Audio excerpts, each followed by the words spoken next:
Sebenarnya kalau dibilang ini adalah film terbaiknya Joko Anwar, bagi saya itu terlalu berlebihan. Masih ada filmnya Joko Anwar yang lain yang lebih baik daripada ini. Tapi saya akan setuju dengan anggapan Siksa Kubur adalah film paling ambisius dan paling personal dari Joko Anwar. Semuanya dia kerahkan di proyek yang sudah direncanakan kurang lebih 1 dekade ini. Film yang menghiasi layar bioskop pada saat Lebaran dan kini menjadi bahan perbincangan di mana-mana, baik itu dari aspek teknis maupun non-teknis. Dan di video kali ini, saya dan Putra akan membahas film yang satu ini. Manusia tidak percaya. Ini gila sih.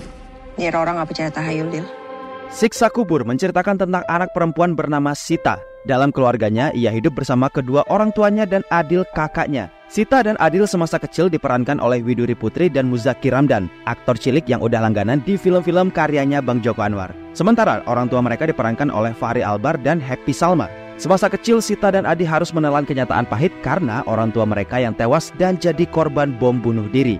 Sampai akhirnya mereka dibawa ke sebuah pesantren dan menimba ilmu di sana. Sita yang masih takut dan trauma ditinggal orang tuanya menjadi anak yang sangat skeptis dan tidak percaya dengan adanya siksa kubur. Meski udah menjalani sekolah di sebuah pesantren dan diajari akan hal itu, tetap aja Sita nggak bisa percaya dengan yang namanya siksa kubur. Pesantren ini pun menyimpan sebuah rahasia yang nantinya bisa kalian ketahui langsung saat menonton. Beranjak dewasa, Sita menjadi seorang suster di sebuah panti jompo dan Adi berprofesi menjadi seorang pemandi jenazah.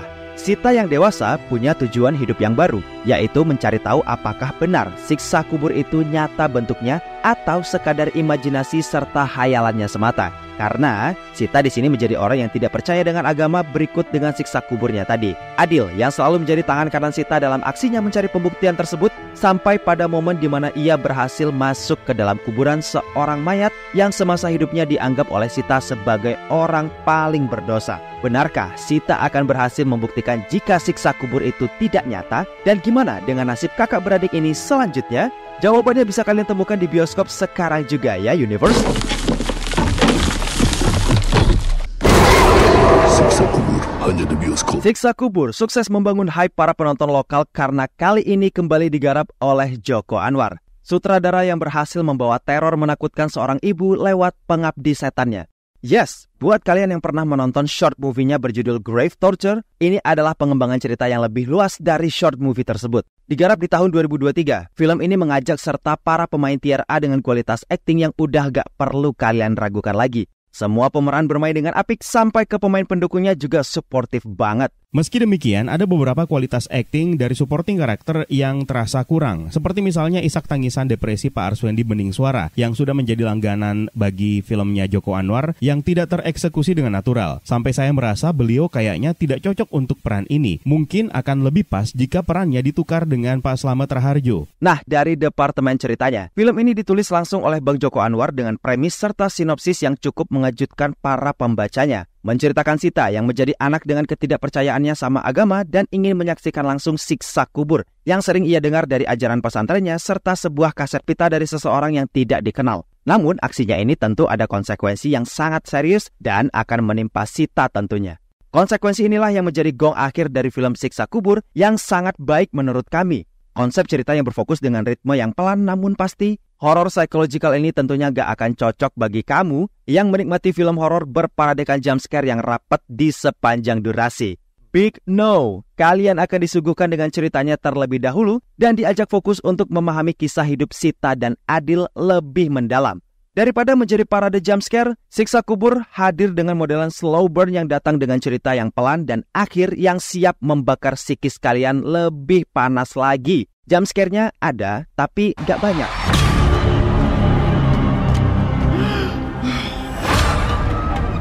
Treatment ini sebenarnya sangat manjur untuk menciptakan koneksi yang baik dengan audiens. Meski dengan resiko penonton mainstream akan menganggap film ini terlalu banyak bacot. Padahal sebenarnya merupakan hal yang wajar dan sangat diperlukan untuk mencapai tujuan yang diinginkan. Tidak hanya untuk memperdalam backstory dari Sita maupun Adil, tapi juga mengajak penonton untuk merenung dan bermuhasabah diri. Sepanjang film tidak jarang kita mendengarkan celutukan penonton yang membuat saya menilai cerita yang disajikan oleh Joko Anwar di sini sebenarnya memiliki dua sisi mata uang. Jika salah menafsirkan, maka akan ada yang yang terjebak dengan pikirannya sendiri seperti yang dialami dengan karakter utama. Dan itu beneran ada, serta tentu saja sangat menakutkan. Dan sebenarnya tidak salah juga jika ada yang menganggap cerita film ini terlalu bertele-tele dan sekali lagi terlalu banyak bacot, karena yang cukup terasa adalah jalinan ceritanya kadang tidak terjahit dengan baik. Dan juga ada beberapa adegan yang sangat sulit untuk dicerna dalam sekali menonton tanpa memperhatikan detail berikutnya yang akan datang. Sebagai contoh adalah kejadian traumatis yang dialami oleh Adil semasa kecilnya ketika di pesantren. Tanpa detailing yang muncul berikutnya, banyak yang tidak paham sebenarnya apa yang terjadi pada saat itu, sehingga adegan ketika Sita kecil menyodorkan secarik uang kertas menjadi tidak tercapture dengan penuh makna yang terserap setengah-setengah, padahal itu adalah adegan yang memilukan dan berpotensi mendatangkan tangis berjamaah di bioskop. Mau mainin agama ya? Mau cari perista agama? Kalau nggak ngerti agama, nggak usah ngomong agama. Terus, developmentnya juga tertata rapi dan pastinya film ini bisa banget jadi ajang diskusi buat kalian setelah nonton. Kenapa bisa? Karena apa yang akan kalian simak pada akhirnya masih menyisakan beberapa pertanyaan yang bisa jadi bahan obrolan bareng partner nonton kalian. Seperti apa yang terjadi sama gue setelah nonton film ini. Ada aja bahan diskusi penting yang terjadi, bahkan sampai perdebatan kecil yang kami alami selesai nonton. Cuma gue akan ngingetin ke kalian kalau film ini memang menuntut fokus yang sangat dalam ya guys ya. Jangan sampai melengos, apalagi terdistraksi. Bisa jadi kalian akan hilang arah sama jalan ceritanya ya. Sifat ceritanya juga sama sekali tidak terkesan menggurui penonton, apalagi sampai menceramahi banget gengs. Ya, boleh dikatakan apa yang Bang Joko Anwar sebut di awal soal film ini adalah jadi bahan perenungan bagi kita semua tentang siksa kubur, yang bahkan kita juga sering mendengar pas khotbah sholat Jumat atau ceramah di event Islami tertentu, maupun ketika kita sekolah juga sempat dibahas ya kan?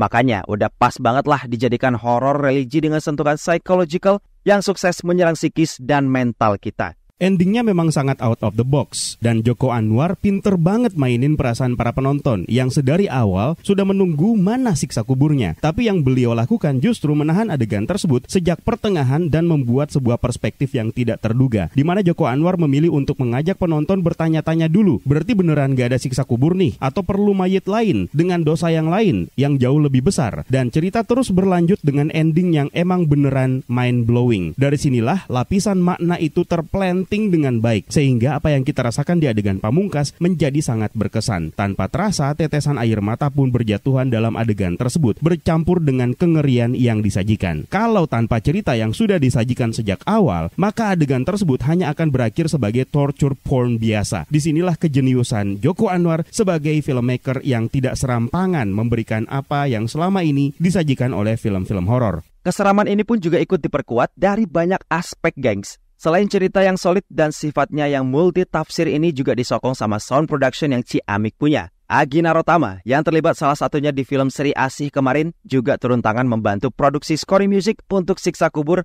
dan hasilnya masih luar biasa. Beberapa part menegangkan dari scene by scene-nya dibalut dengan suara yang masuk perlahan dan bikin merinding bahkan sampai keluar bioskop. Vibes itu masih tetap kerasa. Yang tidak banyak disadari oleh penonton, audio scoring ini bahkan menjadi kunci di sepanjang film. Atmosferiknya benar-benar terbangun dengan baik, di mana pada saat sedang silent pun kita bisa mendengarkan dentuman audio yang kelam dan mencekam. Sound design suara ledakan bom bunuh diri di awal film pun juga tidak memekakkan telinga, tapi sangat traumatik. Suara di dalam terowongan sampai suara dalam liang lahat pun bisa membawa penonton merasakan seolah kita berada di sana. Pemilihan lagu juga menjadi kunci untuk film ini. Lagu dari sang maestro gesang, yaitu Bengawan Solo, dipilih oleh Joko Anwar untuk dimasukkan ke dalam film ini. Pada dasarnya lagu ini memiliki makna sebagai cerminan kehidupan, bahwa kehidupan akan menemukan muaranya pada Tuhan yang Maha Kuasa, yang tentu saja memiliki awal dan memiliki akhir. Air mengalir sampai jauh dan akhirnya ke laut. Suka banget dengan filmmaker yang tidak serampangan memasukkan lagu ke dalam filmnya. Jangankan lagu, pemilihan ayat suci Al-Quran yang dibaca pun punya koneksi ke cerita. Seperti pada saat di pondokan, terdengar lantunan surat Al-Mulk, yang menurut sebuah hadis, siapa yang membaca surat Al-Mulk setiap malam, Allah Subhanahu wa Ta'ala akan menghindarkannya dari siksa kubur dengan surat tersebut. Setiap manusia akan mendapatkan balasan setelah mereka meninggal. Kemudian sinematografnya, udahlah, produksi Bang Joko Anwar memang gak pernah gagal dalam mengemas bagian ini. Shot by shotnya, pengambilan angle kameranya, terus pewarnaannya, kalian akan dibawa kembali dengan gaya sinematografi yang sempat kalian simak dari beberapa judul yang akan gue sebutkan ini.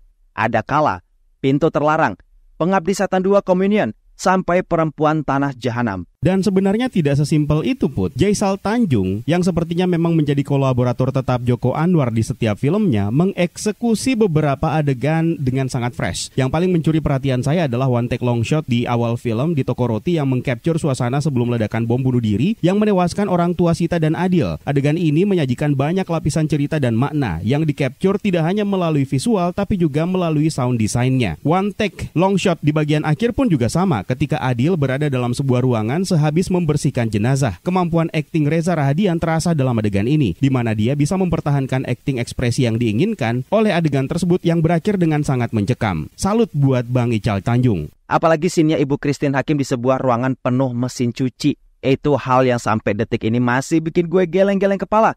It's very good dan juga bikin sakit kepala sih sebenarnya. Dan terakhir, sudah pasti momen penyiksaan di liang kubur yang sampai hari ini masih terngiang-ngiang di kepala gue. Dan untuk scene tersebut, kudos untuk Faradina Mufti, akting ekspresifnya sangat sempurna. Kamera hanya menyoroti wajahnya saja, dan ekspresi tersebut berbicara banyak. Kita bahkan bisa membayangkan apa yang terjadi di belakangnya, tanpa kamera harus menyorotinya. Sampai darah yang muncrat masuk ke dalam bola matanya juga berasa sangat depresif. Dan puncaknya adalah ketika Joko Anwar mengajak kita untuk mengucapkan Astagfirullah Rabbal Baroya, Astagfirullah Minal Hatoyah.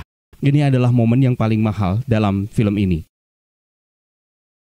Kemudian dari jajaran cast dan para pemainnya juga nggak kalah penting guys. Pemain kece semuanya. Film ini diisi oleh Faradina Mufti sebagai Sita, Reza Rahadian sebagai Adil, Widuri Putri sebagai Sita kecil, Muzaki Ramdan sebagai adik kecil, Fahri Albar sebagai ayah, Happy Salma sebagai ibu, Putri Ayudia sebagai Ustazah Umayyah, dan Runi Rudianti sebagai Suster Lani.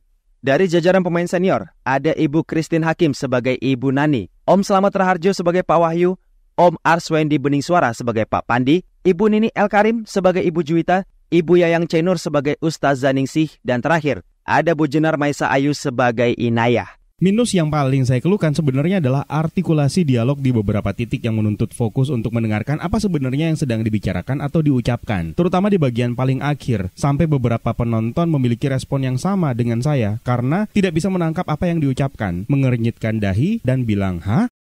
Mungkin mendingan dipakein subtitle aja. Ketika suara yang ingin diperdengarkan harus menggunakan efek sebagai penggambaran suara malaikat tersebut, sehingga kita bisa menangkap maksud dari adegannya secara full. Wajar sih, apalagi kalau baru pertama banget mengalami modelan kayak gini ya kan. Belum lagi di sini juga terdapat dialog-dialog yang sedikit diplomatik tapi tetap tidak menggurui siapapun dan penonton dari kalangan manapun. Kesimpulannya, sebagai sebuah film yang sangat personal bagi Joko Anwar, film ini menawarkan banyak hal positif bagi audiens yang sepertinya memang ingin disampaikan oleh Joko Anwar. Model bercerita slow burn seperti ini memang akan menjadi ibarat sebuah bilah pedang. Seperti yang kita jelaskan tadi. Minim horor setan-setanan, tapi justru kaya akan horor psikologis yang mengganggu. Bukan hanya psikologis, melainkan juga keyakinan. Apakah akhirnya audiens akan percaya semua akan kembali ke cara kita mengkonsumsinya masing-masing. Untuk kalian yang pengen tahu berapa skor yang kita berikan untuk film Siksa Kubur ini, silahkan berkunjung ke website scorefilm.com. Dan kalian juga bisa memberikan skor kalian untuk film-film yang kalian tonton untuk minggu ini, termasuk film Siksa Kubur ini.